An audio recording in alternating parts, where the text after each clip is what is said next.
following program deals with controversial subjects. The theories expressed are not the only possible interpretation.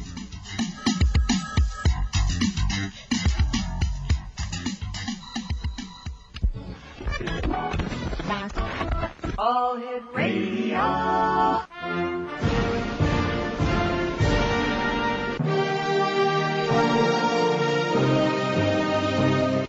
Welcome to the X Zone, a place where fact is fiction and fiction is reality. Now, here's your host, Rob McConnell.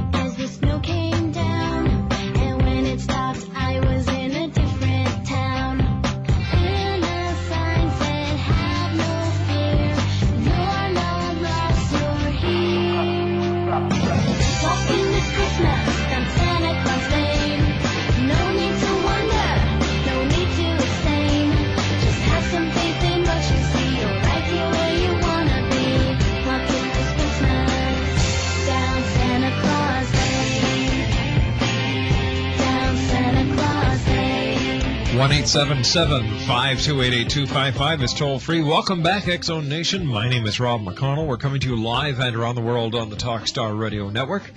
If you'd like to give us a call, 1-877-528-8255 is toll free throughout the U.S. and Canada, or email xzone@talkstarradio.com. This hour, our guest is Patrick Cooke. And Patrick talks to us on a regular basis about the Bible UFO connection. Hey, Patrick, how are you tonight? Good morning, Rob. Good morning. How are you, good sir? Busy these days, are you? Oh, definitely. As always. Very interesting program you have tonight. Well, thank you. I try to keep them interesting every night. Uh-huh. All right, so tell me, what's new with the UFO Bible Connection and the Oracle Research Institute? Well, we continue our research into all kinds of areas. I was just reviewing our notes on Christmas as relating to your show, and that's one of the areas that we cover in our doctrinal issue. But one of the fascinating things about our work is that two of the most recognized close encounters in the Bible happen at the birth of Christ. And the one of the most prominent is the Star of Bethlehem. Mm-hmm. And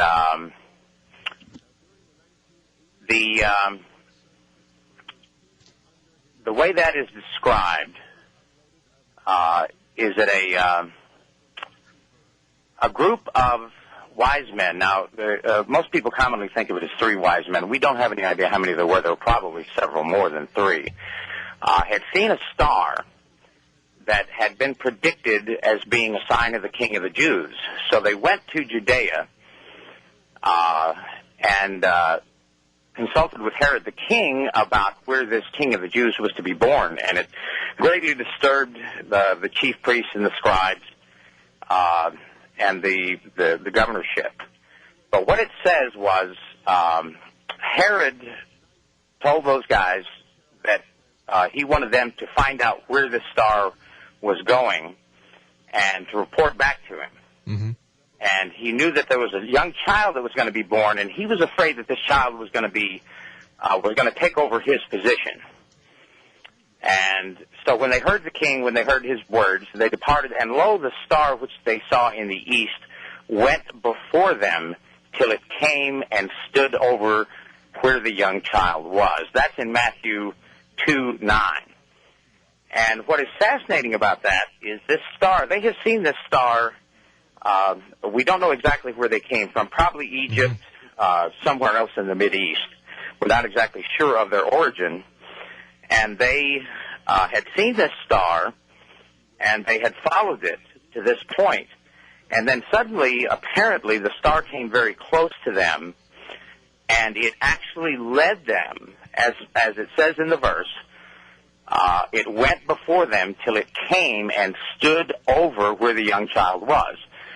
So that's a fascinating concept, that this star was actually moving ahead of them. Christmas is truly a time for miracles, and I like when you look at the Christmas scenario, in olden days, some of the great masters over the manger have what looks like a UFO shining down a beacon on the manger. That's very common. We have several of those on our website under ancient artwork. That is a common theme. Now, the way that we view UFOs in our times, in the 19th, 20th, and 21st century, we have this direct relationship to aliens. But prior to that time, and in the ancient times, they related any sightings like those in the sky as God. And what we see happening in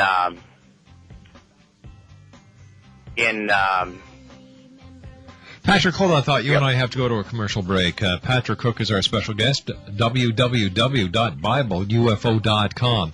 When I come back, I have an email from one of our listeners, Mary, who has a question for you, Patrick.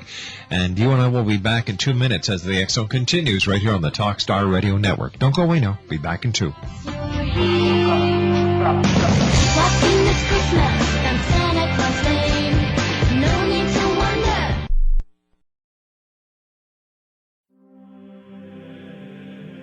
Rob McConnell here, presenting an overview for Nicholas Paul Jennings, author of a fascinating book, Amen. It presents facts revealed by Egyptologists, facts that enable us to understand why Amen is the beginning of creation of God. It provides recommendations for religious leaders of the major religions to unify their beliefs and teach the Word of God. Love one another. Amen informs people how mankind conceived God. It was the Egyptians that developed the concepts of a soul, a hereafter, and Son of God. And finally, after the worship of many gods, they conceived the belief in one universal God, the maker of all there is. For more information, visit www.futureofgodamen.com. That's www.futureofgodamen.com.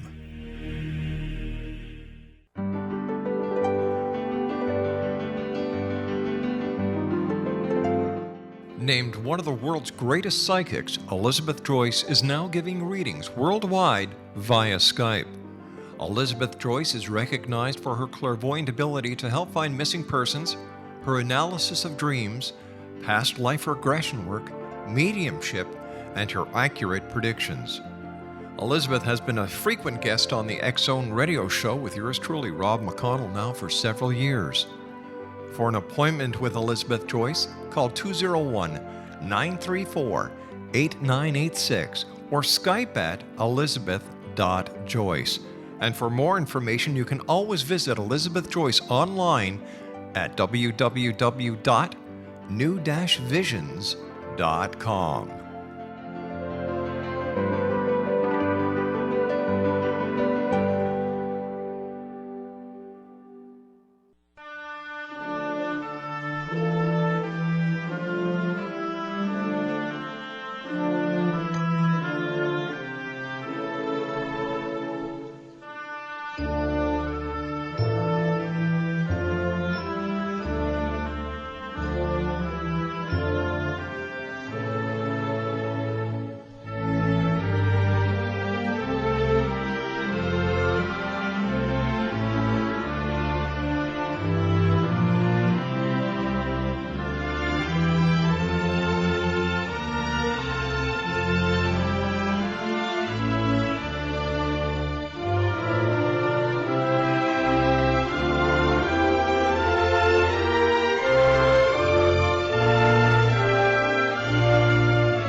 Patrick Cooke is our special guest. His website is www.BibleUFO.com. Patrick, welcome back. Thank you. Before we went to the commercial break, you and I were talking about the ancient masters having paintings in the older paintings where they have what appears to be UFOs in the sky over the manger putting down beams of light. Well, that's very common throughout the history of art, especially religious art. We see that. I don't know exactly how many we have, but we have a number of sightings specifically on that specific subject, and a number of artworks on that. Tell me, Patrick, a lot of people these days are looking towards God as being an alien, a visitor from another planet. Where does this concept fit in with the Oracle Research Institute? Well, we believe that the concept of aliens, as I stated earlier, came in the late 1800s. Prior to that, there was no specific identification with another planet. Mm-hmm. You have Orwell's War of the Worlds and the discovery of canals on Mars, which began the craze of what we now call the alien concept. But prior to that, it wasn't considered to be specifically alien, and in the ancient times, they were generally considered as gods. There's, in today's society, there's a lot of people who, I don't know if they really do talk to God. I don't know if they think they talk to God, or they're hearing voices in their heads that are coming from somewhere else. How do we, in today's society, weed out the rational from the irrational? Well, that's kind of hard to do. Some of the things that are found in the Bible can be considered as quite irrational. But we basically, our entire concept is based on Scripture. And what you see, there are a number of strange things that we see in society. And there are a number of mystics, there are a number of prophets. There's also a great number of charlatans. That's true. That's true. There are a number of people, and that is, of course, dependent on how you feel about what the particular charlatan is saying. There are many followers of various gurus around the planet, mm-hmm. and it seems to be getting a wider exposure now. There's also a lot of false prophets, and one I have in mind is the prophet Yahweh. What happened to him? Nobody hears about him anymore. Well, he basically decided to drop completely out of sight. He had at one time, I believe, 3 discussion lists, and we're not sure whether Yahoo took him off. They suddenly disappeared. He knew they were going to be cut off, but he suddenly disappeared. Now what he's got is a separate website. You remember his old website where he was selling the UFO videos? Yes. Okay, he's got the same website up. He calls it a new website. It's the same thing, except now he's increased his price from $7.95 to $14.95 for viewing his videos. But nothing has happened on his UFO tour. I don't know exactly how many days, but it's been months since he started his UFO tour. And he has a program on Sundays where he's basically talking about the Black Israelite concept. Now, who actually gave him airtime? He seems to be doing this on his own. Oh, okay. I haven't seen him on. He hasn't announced any shows or anything to that effect. He's basically dropped out of sight. We're not sure. He left Las Vegas. He seems to be in Los Angeles now. But he's got a private list that you can only join if you can prove to him that you are of African-American slave descent. No, wait a minute. Isn't that a little unlawful? I don't know. I really don't know whether you can exclude. Yahoo doesn't seem to be. I certainly haven't complained about it, but it's certainly. You can't join it unless you can prove to him that would seem to be exclusive. I know that Yahoo, I have a friend, as a matter of fact, who her discussion list was removed from Yahoo because she refused to allow men. So the concept of excluding everybody but the black race. How does he get away with what he gets away with? Well, he's not really getting away with anything at this point. He's pretty much proved himself as a false prophet. Every prophecy that he made, of course, you followed that yourself for a long period of time, and you hung in there a long time. I don't know, have you heard from him at all? He hasn't contacted you? Well, actually, he called me a white racist. And he didn't want to be part of the show anymore. That's kind of the pot calling the kettle black. Pardon the pun. I thought so, and I said, oh, all right. And, I couldn't understand how he could say things against the Jewish people. He would, if that was a white person saying these things, he'd be up on charges. And yet this guy was able to get away with it, and nobody seemed to want to hold him accountable for anything.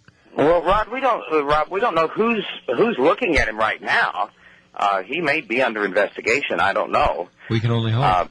Well, I hope somebody's going to nail him one of these days. But right now, his plan is supposedly he's going to have this UFO tour, but it's only going to be. He has 27 members on this list, and apparently those are the only people who are going to be informed of where he's going to go. And then supposedly he's going to post those sightings on his own, filming them on his own. He's not dealing with the media at all. So I don't see as there's going to be much credibility. If it's the same thing that we have seen in his previous UFO videos, I don't think we're going to see much anything of any quality. You probably saw all those videos. Oh, yeah. Yeah, and I think that's probably what we're going to see, but we're not even seeing that. He's, like I say, he's basically dropped out of sight. We don't know whether he seems to be only active on the weekends, which leads to a very strange, where is he? Why is he restricted from posting anything except on the weekends? So, and he sent out a couple of newsletters, but it's basically the newsletters from that site have been to tune into his broadcasts on Sunday. So, well, there and you it's the go. same rhetoric that we've heard from him ever since he started this practice. But we're still monitoring him. We're still keeping on top of what he's doing, and whenever we find anything new, but it's been pretty much a drought. There's no information coming out from him at all of any quality. Is your organization monitoring anyone else? Or No, not at all. The only reason we went specifically for this is because the Prophet Yahweh had connected our website to his work. Oh, that's right, yeah. And we requested that be ended and that he answer some questions specifically about what his... See, all we knew when we initially found out about Prophet Yahweh was that he apparently had done something in Las Vegas, which to me looked like it might be. Apparently the cameraman and the reporter on the scene were both very much convinced that there was something very strange was in the sky. Yeah. So then when we found out that he was associating with us, then what we did was we wanted him to answer some questions. He refused to answer our questions, and we published a press release disassociating ourselves from him when we found out that his doctrines included the kind of things that they do, which we believe is basically hate. Yes. It's hate for all everybody but the people who follow him. Right. And we did not want to be associated with that, and we did not want people to think that the Bible UFO Connection or that anybody in the UFO field had anything to do with this man, because if anything, he's a pariah in the UFO community.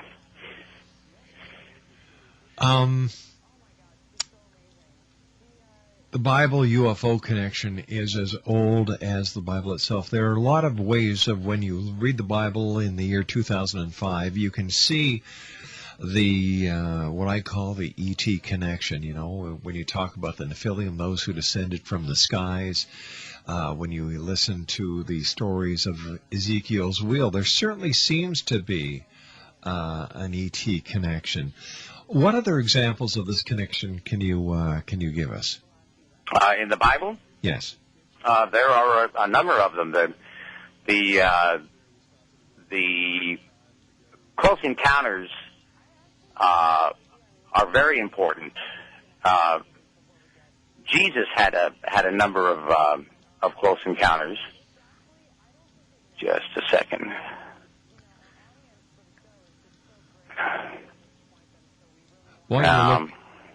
While you're looking that up, I'm just going to give our listeners the phone number here if they'd like to give us a call and share their experiences with us at 1-877-528-8255. That is toll-free throughout the U.S. and Canada.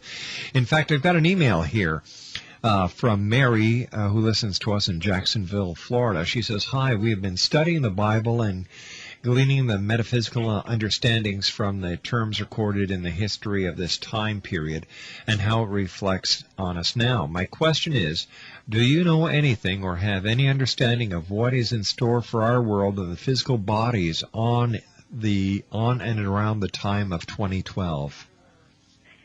Well, 2012 is a fascinating date. We don't pin any particular events to any particular dates, but that seems to be a variant. But the physical body concept, it's very hard to describe in just brief terms exactly what the Bible says about the destiny of mankind. But what we believe in a short phrase is that mankind and the earth is actually like a very large nursery for God. It says that God created man in his likeness and in his own image. Jesus stated that we are gods. Right. In the New Testament, the entire gospel of Jesus was about adoption into a family. The family which is described, what we believe is described in the Bible in the very first Patrick, verse. Hold on to that. I've got to take this commercial break. You and I will be back on the other side of the news and these breaks as the X Zone continues on the Talkstar Radio Network.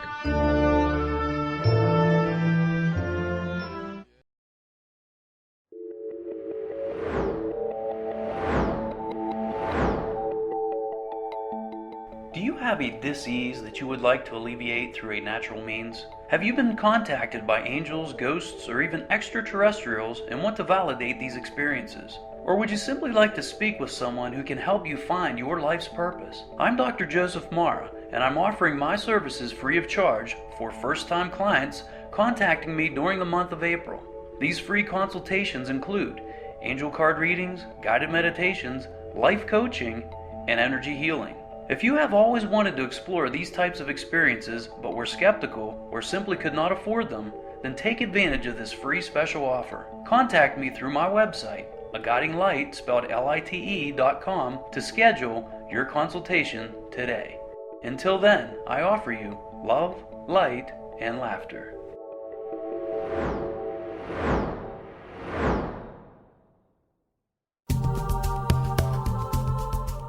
If you enjoy reading a good mystery with a touch of the paranormal, then you'll love From Out of the Woodwork by William S. Peckham.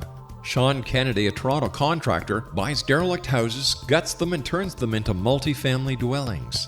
When Sean buys 29 Livery Lane, a century house in ruins, and starts the renovation, the house fights back. He is visited by ghosts of owners past. His visions are triggered by touching an oak mantle, reading a faded letter, opening an old locket, or opening a brand new casket in the basement. These visions will take you on a trip across southern Ontario from Niagara Falls to Toronto to Kingston. From Out of the Woodwork is now available in paperback and on your favorite electronic reader. To order your copy of From Out of the Woodwork, go to www.williamspeckham.com. That's www.williamspeckham.com.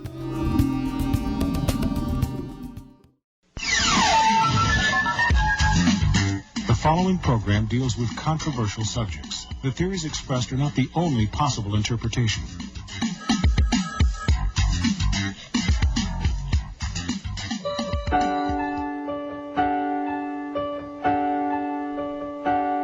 Merry Christmas, Merry Christmas, Merry Christmas, Merry Christmas, Merry Christmas, Merry Christmas, Merry Christmas, Merry Christmas, Merry Christmas, Merry Christmas, Merry Christmas.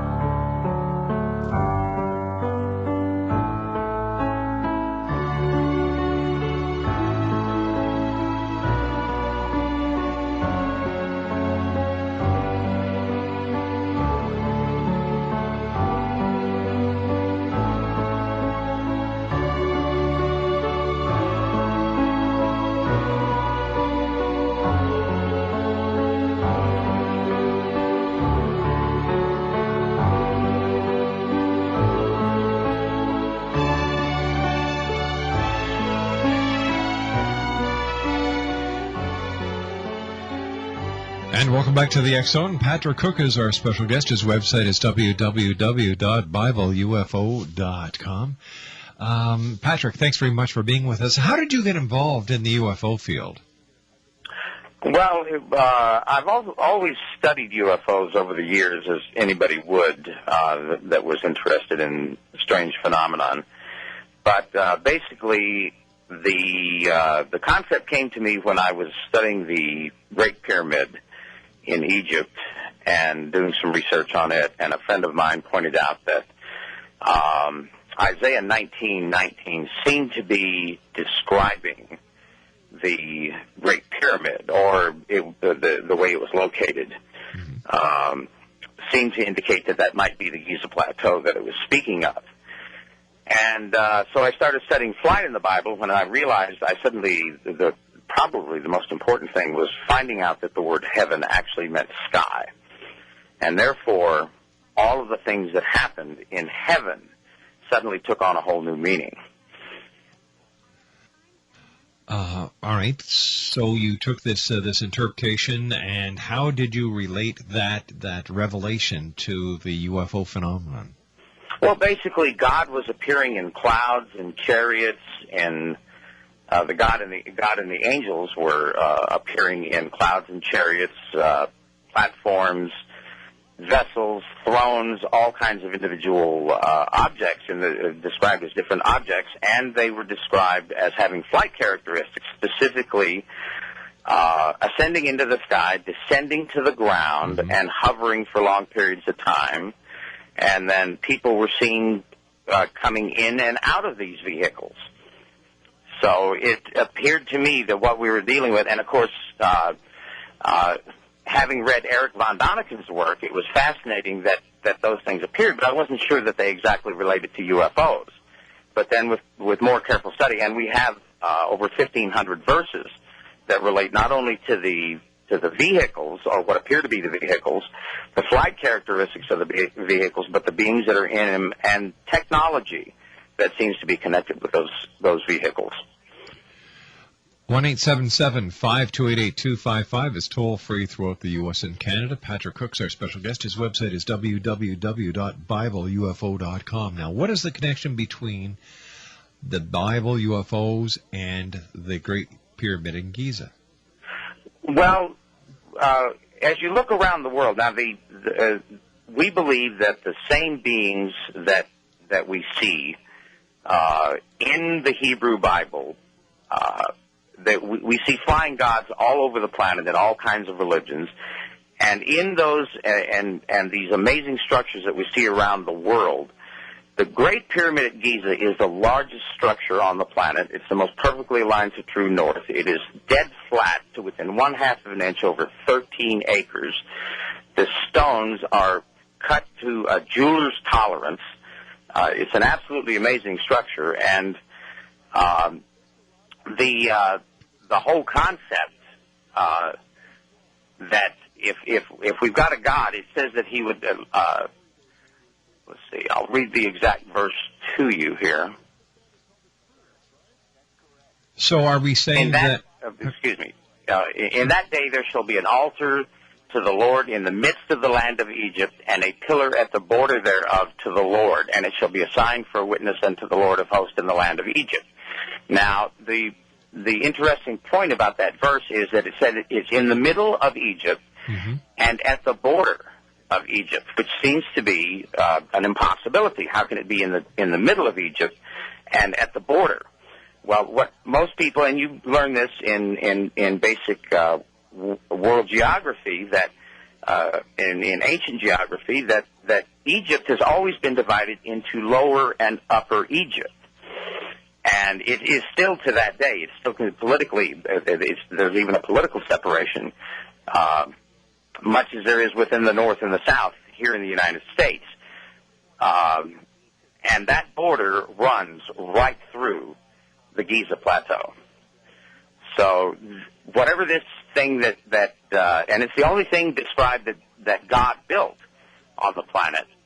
And it would appear that and now we've got the largest structure, the most perfectly built structure in the world at that location. and there are many. We have a whole section on the Great Pyramid on the website. But around the world, we see all these structures with the same incredible monoliths and megalithic structures with huge stones throughout the Americas, throughout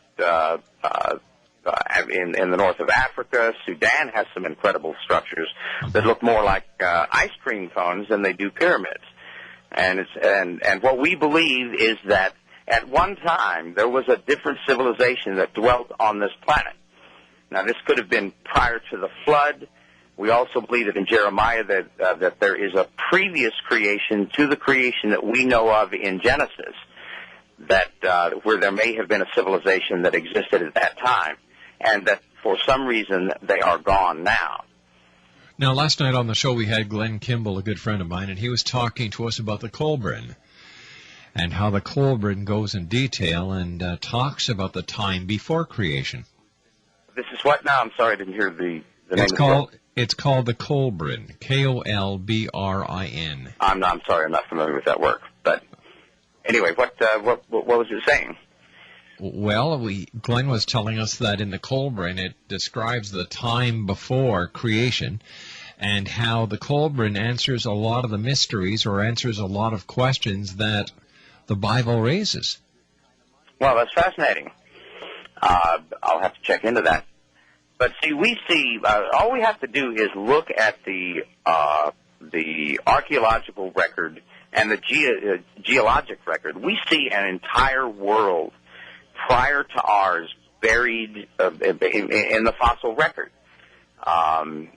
So obviously there was something here before. Now, it's amazing that the church, and you'll actually hear this within the mainstream church, that this is actually a deception of Satan to throw people off and get them to worship evolution and take them away from God. But the record does exist. There is something there. And then we also have what we know as UPART, out-of-place artifacts. Screws in lumps of coal and gold chains in limestone deposits and things like that. So there definitely appears in the geologic record. See, we may not be talking about just one creation prior to the creation that we see in Genesis. There may have been many. We don't know how many evolutions this planet has gone through insofar as being destroyed. And what we see the planet here in the beginning of creation, and it is covered with water. But there appears to be within the very first words of creation, in the words tohu and bohu, that there may have been a creation and a destruction and a recreation.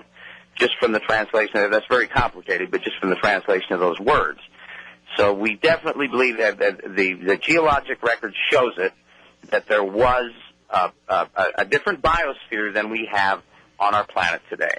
So there's definitely something happening. It's undeniable that there was, but what that was before that, we don't know. And we don't really understand what it was like before the flood as well.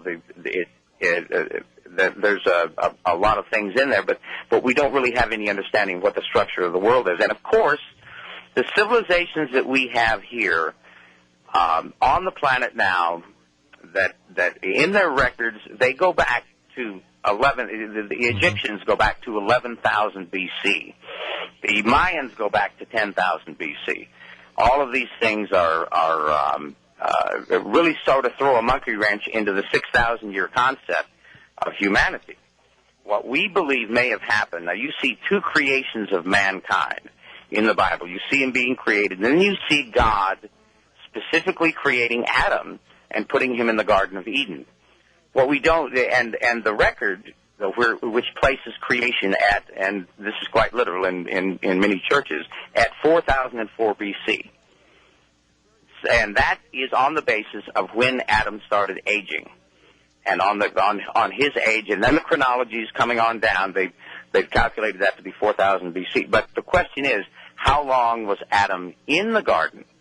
He named every animal on the planet while he was in there. We don't know how long he was in there. Could man have been created and populating the planet while Adam himself was in the garden? That's one of the possibilities. So we may have an extra 6,000 years of history that is completely ignored by the Christian Church. Well, how about science? How can science ignore it?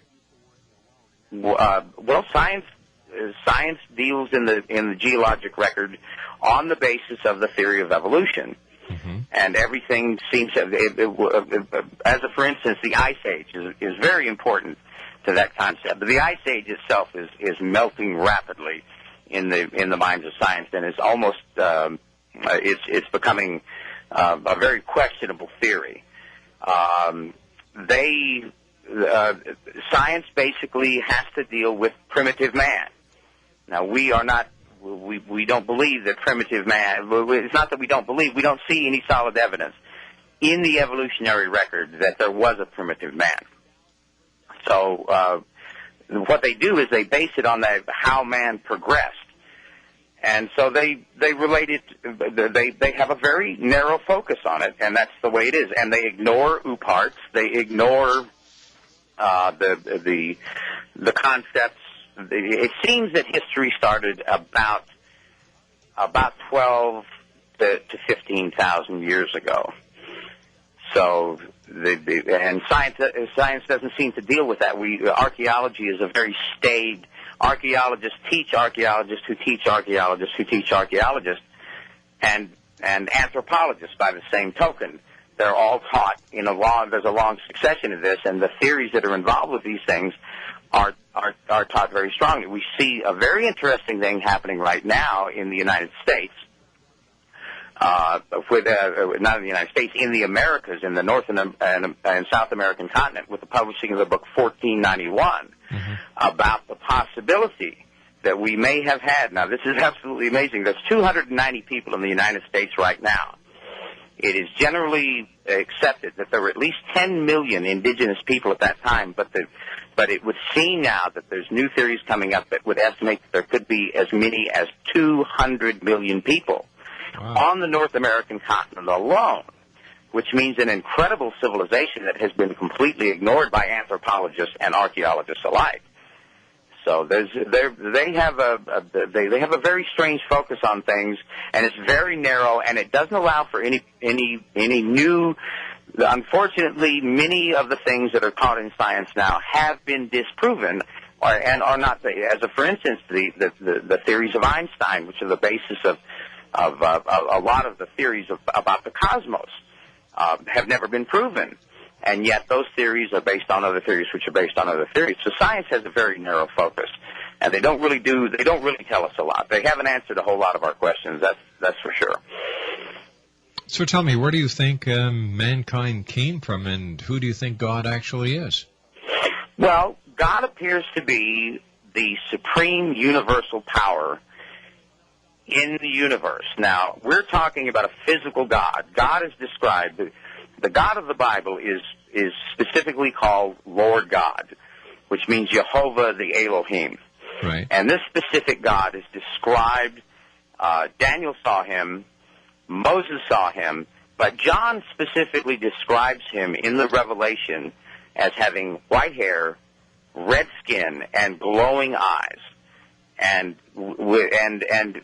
whenever you hear about whenever God is spoken of, he sees things, he hears things.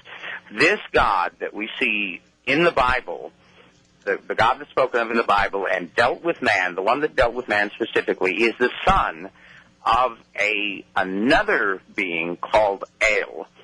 And we're not sure exactly about what his existence is, whether he actually has a physical presence. He seems to be an energy force, somewhat like the force that you see in Star Wars. Mm-hmm. That seems to be the concept about the actual big God, the Almighty, the Father of this God, Jehovah, who became Jesus Christ in the Old Testament. And then the only relationship we actually see with that God, the Father, is when he was telling people, witnessing to people that this was his son. And he wanted to make that clear from clouds, actually, when those pronouncements were made. All right, stand by, Patrick. You and I have to take our final break. Patrick Cooke is our very special guest, and it's always nice having you on the show, Patrick. Patrick's website is www.bibleufo.com. When we come back from this commercial break, I'll tell you who's coming on tomorrow. By the way, our special psychic tomorrow night is Angela Luskin. She was with us a couple of months ago. A great lady. You're going to have a great time. She's going to be with us from midnight until 2 o'clock doing psychic readings for one and all. My name is Rob McConnell. This is the X Zone Radio Show, coming to you live and around the world on the Talkstar Radio Network and our affiliates throughout the U.S. and Canada. Don't go away. I'll be back in 4 minutes. I'm William S. Peckham. If you enjoy a good mystery with a touch of the paranormal, then you'll love my novel, From Out of the Woodwork. It's the story of a young Toronto contractor, Sean Kennedy, who buys derelict homes, guts them, and turns them into multifamily dwellings. Slums just waiting to happen. When Sean buys 29 Livery Lane, the house fights back. Former owners unexpectedly come out of the woodwork as he starts the destruction. The apparitions come to him when he touches old books, reads hidden letters, rummages through old boxes, finds a locket, or reads a discovered manuscript of a murder mystery. From Out of the Woodwork will take you from 1899 to the horror of the World Trade Center, September 11, 2001. Check out From Out of the Woodwork on my website, www.williamspeckham.com.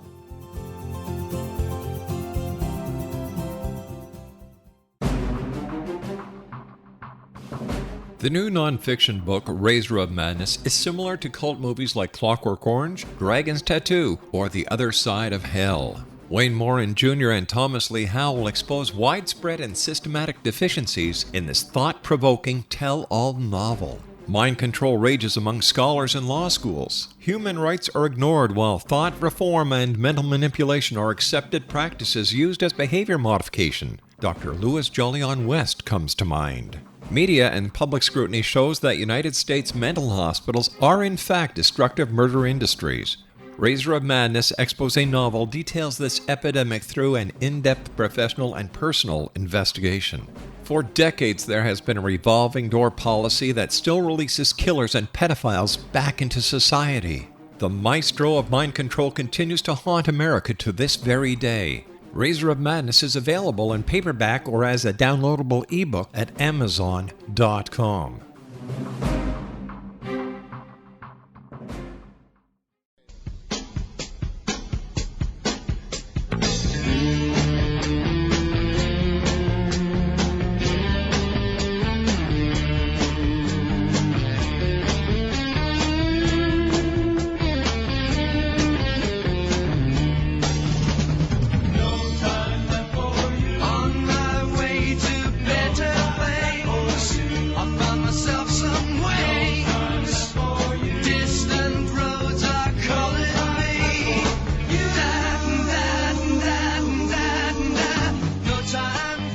And welcome back, everyone. I'd like to take this opportunity of thanking our special guests tonight, Mick and Sylvie Avery. They were with us for the first hour tonight. We were talking about, we talked about channeling, we talked about spirituality, we talked about their books, what they're going to be up to. And, of course, Mick channeled Gregory Hay for us, and he gave us a little insight into what's going to be happening in the year 2006. Keith Blanchard, who talks to God and aliens, was with us. We talked about his new book, The Divine Principle, Anchoring Heaven and Earth. Rondi Hillstrom Davis talked to us about together creating family traditions, not only at Christmas, but throughout the rest of the year. And, of course, Patrick Cooke, the Oracle Research Institute, talking about the UFO God connection.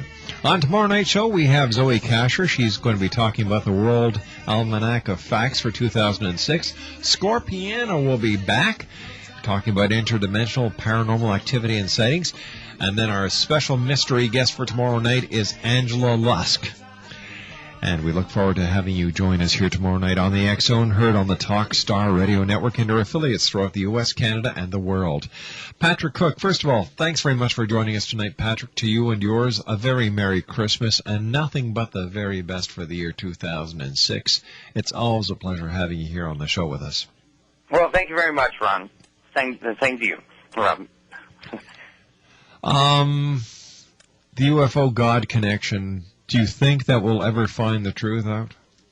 Well, it looks like everything's coming to a head. Something's got to give on the planet. So I presume that we're looking at something very much in the near future, because we can't go on the way we're going.